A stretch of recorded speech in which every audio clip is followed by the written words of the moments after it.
ഇന്ന് നമ്മൾ ഡിസ്കസ് ചെയ്യാൻ പോകുന്നത് പ്രമോദ് കെ നായർ എഴുതിയ എക്കോക്രിറ്റിസിസം എന്ന് പറയുന്ന ഒരു എസ്സേ ആണ്. അപ്പോൾ ഈ വീഡിയോ കണ്ട് ഈ ഒരു ടോപ്പിക് മനസ്സിലായിട്ടുണ്ടെങ്കിൽ കമൻറ്റ് ചെയ്യാനും സബ്സ്ക്രൈബ് ചെയ്യാനും മറക്കരുത്. എക്കോക്രിറ്റിസിസം എന്ന് പറയുന്നത് it is solely focusing on the relationship between the literature and the environment. അതായത് എൻവിറോൺമെൻറ്റും ലിറ്ററേച്ചറും തമ്മിലുള്ള ആ ഒരു ബന്ധമാണ് ഇതിൽ കാണിക്കുന്നുള്ളത്. It is an interdisciplinary approach that has was emerged in the late 20th century. ഇതിന് മെയിനായിട്ടുള്ള എയിം എന്ന് പറയുന്നത് to give an awareness about environmental issues. The roots of ecocriticism can be traced back to in the work of Rachel Carson's Silent Spring. So this work highlighted the ecosystem's global ecological consciousness. Okay. Later, ഈ ഒരു എക്കോക്രിറ്റിസിസം പറയുന്ന ഒരു term ഒഫീഷ്യലായിട്ട് coined ചെയ്തിട്ടുള്ളത് William Rueckert in his 1978 essay literature and ecology. അപ്പോൾ ഈ ഒരു 3 points വളരെ ഇമ്പോർട്ടൻ്റ് ആണ്. അതായത് ഫസ്റ്റ് ആയിട്ടുള്ളൊരു സ്പാർക്ക് സ്റ്റാർട്ടായിട്ടുള്ളത് റേച്ചൽ കാർസൺസിൻ്റെ വർക്കായ സൈലന്റ് സ്പ്രിങ്ങിലൂടെയാണ്. ദെൻ ഈ ഒരു എക്കോക്രിറ്റിസിസം എന്ന് പറയുന്ന ഒരു ടേം ഒഫീഷ്യലി ആയിട്ട് കോയിൻ ചെയ്തിട്ടുള്ളത് William Rueckert in his 1978 essay literature and ecology. Early discussions നോക്കുന്ന സമയത്ത് റൊമാൻറ്റിക് എറയിലെ പോയറ്റ്സായ വില്യം വേർഡ്സ്വർത്ത് അതുപോലെ PB ഷെല്ലിയൊക്കെ ഈ ഒരു മൂവ്മെൻറ്റിലേക്ക് വഴിത്തിരിവായിട്ടുണ്ട്. They wrote about industrialisation by romanticising the nature and advocating that nature should be preserved. They advocated for its preservation. Now we will look the summary. First, the ecological turn. Ecological turn എന്ന് പറയുന്നത് it is a shift in how the ലിറ്ററേച്ചറും സൊസൈറ്റിയും നേച്ചറിനെ എങ്ങനെയാണ് view ചെയ്യുന്നത് എന്നാണ് ഇതിൽ പറയുന്നത്. അതായത് റൈറ്റേഴ്സും തിങ്കേഴ്സ് സ്കോളേഴ്സ് ഇവരൊക്കെ ഒന്നും കൂടി they have started to pay more attention to how humans interact or how humans interact with nature and how the literature or the published text represent the environment. ഇതിൽ key points ആയിട്ട് പറയാനുള്ളത് Raymond Williams and literature's role.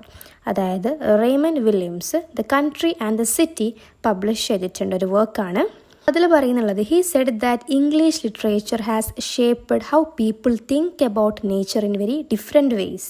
അതായത് നേച്ചറിനെ കുറിച്ചിട്ടുള്ള ഒരു different ആയിട്ടുള്ള view point ആണ് നമുക്ക് English literature നൽകിയിട്ടുള്ളതെന്ന്.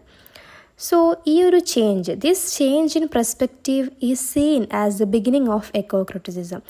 That is, the people have now started analyzing the work, literature and everything. So ഇത് ഒരു ബിഗിനിങ് പേസ് ആയിട്ട് നമുക്ക് കൺസിഡർ ചെയ്യാം. നെക്സ്റ്റ് പോയിൻ്റ് എന്ന് പറയുന്നത് അതായത് reaction against industrialisation. People have started reacting against industrialisation because people were unhappy with how this industrialization was harming the nature അല്ലേ. അതുകൊണ്ട് തന്നെ ആൾക്കാർ എന്താക്കാൻ തുടങ്ങി, they have started reacting back. Next എന്ന് പറയുന്നത് writers and thinkers started promoting A good balance between the humans and the environment. Next, it says about the colonization and capitalization. So during the 18th and in the 19th centuries, these colonizers have treated nature as something to be used and exploited. ഒരു post colonial അതായത് കൊളോണൈസേഷൻ്റെ ഒരു effect ആയിട്ടാണ് ഇതിൽ പറയുന്നുള്ളത്. People have started treating the nature as something to be used and exploited. Indigenous people അതായത് ordinary people അവർക്ക് എന്തില്ല, they were seen as very primitive. അവരാരും ഒരു കൺസിഡർ ചെയ്യുന്നില്ല. They were forced to change. Thomas Malthus he linked food supply with population growth. അതായത് നല്ലോണം foods that leads to more reproduction. അതുപോലെ തന്നെ Charles Darwin his theory of evolution said that humans are also like animals and they also adapt to survive. They also must adapt to survive in this world. Next we have Karl Marx. He focused on how the capitalism and industrialisation harm the nature. J.S. Mill he disagreed with the idea that economic growth should continue forever. Jeremy Bentham he said that he believed ഇയാൾ വിശ്വസിക്കുന്ന ഒരു കാര്യമാണ് that അനിമൽസിനുള്ള ഒരു cruelty it is like morally wrong. നമ്മളങ്ങനെ ചെയ്യാൻ പാടില്ല. നമ്മളിപ്പോൾ explain ചെയ്തത് ദ എക്കോളജിക്കൽ ടേൺ അതുപോലെ തന്നെ നേച്ചർ ഇൻ വെസ്റ്റേൺ തോട്ട്. അപ്പോൾ നെക്സ്റ്റ് നോക്കാൻ പോകുന്നത് Marxist എൻവിറോൺമെൻറ്റലിസം. Marxist environmentalism. This idea looks at how the capitalism ഒക്കെ എങ്ങനെയാണ് നേച്ചറിനെ ട്രീറ്റ് ചെയ്യുന്നതെന്നാണ്, like how they are using the nature to for profit. It also argues that economic ആയിട്ടുള്ള inequality ആൾക്കാരെ നല്ലോണം effect ചെയ്യുന്നുണ്ട് in how they are experiencing the environment. For example പറയുന്നുണ്ടെങ്കിൽ, pollution എന്ന് പറയുന്ന സംഭവം, pollution is mainly caused by the rich people. But അത് ആർക്കാണ് എഫക്റ്റ് ചെയ്യുന്നുള്ളത്? But it is actually affecting the poor people more. So to understand environmental issues in these developing countries, we need to look at the social inequalities. Next is apocalypticism. This refers to warning, it refers to the warnings about environmental disasters, often predicting the end of the world. Many books such as Silent Spring, Oryx and Crake all shows about such disasters. These works spreading about the awareness but don't always offer the real solution. ഈ ഒരു വർക്കിലൊക്കെ awareness കൊടുക്കാറുണ്ട്, but they don't give any solutions. ഇതാണ് അപ്പോകാലിപ്റ്റിസിസം എന്ന് പറയുന്നത്. It is A warning about the environmental disasters. Then we have third world environmental problem. Environmental problems are worse in poorer countries like Asia, Africa, etc. They have very high poverty. Rich countries like Canada, US have untouched land. എൻവിറോൺമെൻറ്റിനെ protect ചെയ്യുക എന്നുള്ളത് should also involve helping the people in poverty ആയിട്ടുള്ള ആൾക്കാരെ help ചെയ്യുന്നതോടൊപ്പം നമ്മൾ നേച്ചറിനെയും help ചെയ്യുകയാണ്. Then we have ecofeminism. Ecofeminism connecting the environmental issues with the gender inequality. Environmental issuesന് ജെൻഡർ ഇൻഇക്വാലിറ്റിയുമായിട്ട് കണക്റ്റ് ചെയ്യുന്നതിനെയാണ് എക്കോഫെമിനിസം എന്ന് പറയുന്നത്. അപ്പോൾ ഇതിൽ മെയിനായിട്ടും ഇറ്റ് ആർഗ്യൂസ് ദാറ്റ് പാട്രിയാർക്കൽ, അതായത് മെയിൽ ഡോമിനേറ്റഡ് സൊസൈറ്റീനെ കുറിച്ചിട്ടാണ് ഇതിൽ explain ചെയ്യുന്നുള്ളത്.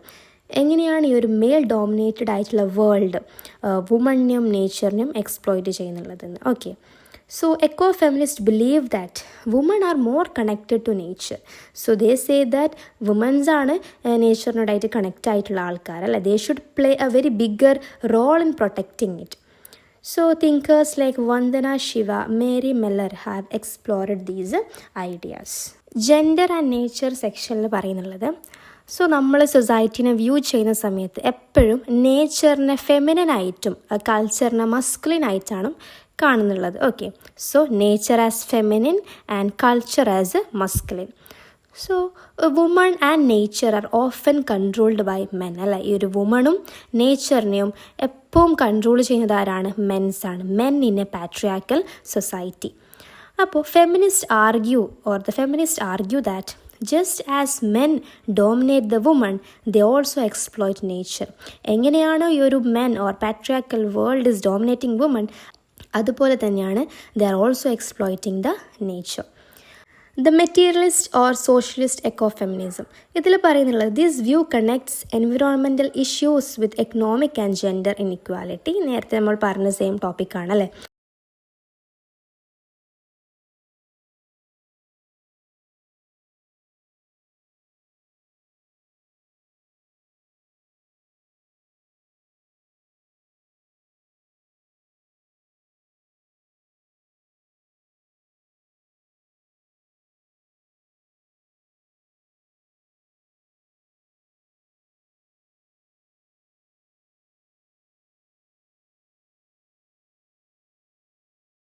Next, we have ecofeminist spirituality. So, some ecofeminists believe that nature should be worshipped like a goddess. Vandana Shiva, an ecofeminist, she says that ancient Indian culture was eco-friendly. അതായത് പണ്ടത്തെ Indian culture നേച്ചറായിട്ട് എപ്പം ഒരു echo-friendly ആയിരുന്നു. Literary ecology. Lawrence Ball says that humans and nature should be seen as connected, not separate. Some literature also presents nature as pure. Next നോക്കാൻ പോകുന്നുള്ളത് Ecocriticism, a theory and literary criticism. അപ്പോൾ first നമ്മൾ ഓർമ്മിക്കേണ്ട ഒരു സംഭവം, ecocriticism എന്ന് പറയുന്നത് എന്താണ്? It is a study of how the literature, എങ്ങനെയാണ് ഒരു ലിറ്ററേച്ചർ നേച്ചറിനെയും എൻവിറോൺമെൻറ്റിനെയും പ്രസൻറ്റ് ചെയ്യുന്നത് എന്നുള്ളൊരു സ്റ്റഡിയാണ് ecocriticism. It became popular in the 1990s with works like the ecocriticism reader and the environmental imagination. So discussing the environmental distraction and how the human nature relationship is, ഇതൊക്കെ explore ചെയ്യുന്ന ഒരു ഫീൽഡാണ്. So ecocriticism connecting the literature with history, with culture, economy and environmental science. പിന്നെ ഒരു ടെക്സ്റ്റിൽ terms and definitions related to ecocriticism എന്ന് പറഞ്ഞിട്ട് കുറേ ഇത് കൊടുത്തിട്ടുണ്ട്. അപ്പോൾ ഇതൊക്കെ ഒന്ന് നിങ്ങൾ ചെക്ക് ചെയ്യുക. You have to read it. Okay, so that's all about today's class. Hope you guys understood. Do subscribe and do comment. Thank U.